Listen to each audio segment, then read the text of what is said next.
काश मेरे गर्भ से तेरी जगह पत्थर पैदा हुआ होता तो आज ये दिन नहीं देखने पड़ते। ये किसी दुश्मन का श्राप नहीं था, ये माँ की जुबान से निकली वो सज्जा थी जो शरीर पर नहीं सीधे आत्मा पर पड़ी। सामने खड़ा था एक लड़का, नाम पाणिनि। गांव में सब उसे महामूर्ख कहते थे। उसे विद्यालय में डाला गया, लेकिन नतीजा हर साल एक ही, नापास। उम्र बढ़ती गई, 16 साल का हो गया, लेकिन अब भी पहली कक्षा में। पिता रोज अपमान करते, इससे तो अच्छा मर ही जा। माँ शुरू में चुप रही, लेकिन एक दिन वह भी टूट गई और मुंह से निकल गया वो वाक्य जिसने उसकी आत्मा जला दी। उस दिन पाणिनि के भीतर कुछ हमेशा के लिए टूट गया। उसने फैसला किया, अब जीना नहीं है।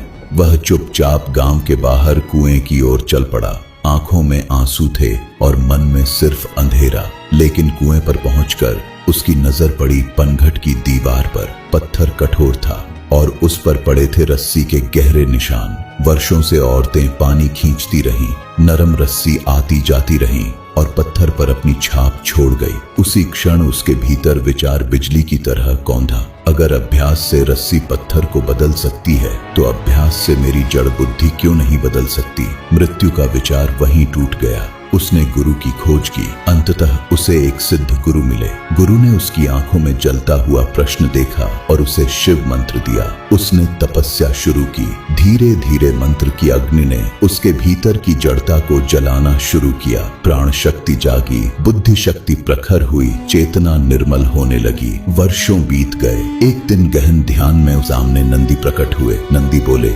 शिव समाधि में है, तुम साधना करते रहो। जब वे उठेंगे, डमरू बजाएंगे, उस नाद से हर साधक को वही मिलेगा जिसकी वह पात्रता रखता है।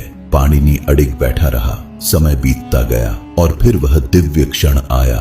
ब्रह्मांड जैसे थम गया। नटराज शिव प्रकट हुए। उन्होंने तांडव आरंभ किया। आकाश कांप उठा, दिशाएं गूंज उठी और 14 बार डमरू बजा। उस डमरू के नाद से सनकादि ऋषियों को शिवोहम का बोध हुआ और पाणिनि को मिले 14 महेश्वर सूत्र।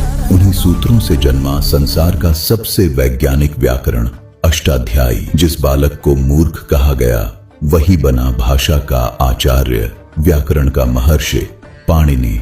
कमेंट में ओम नमः शिवाय जरूर। चैनल को सब्सक्राइब जरूर करें और बेल आइकन दबाएं नए वीडियोस के लिए नोटिफिकेशन पाएं।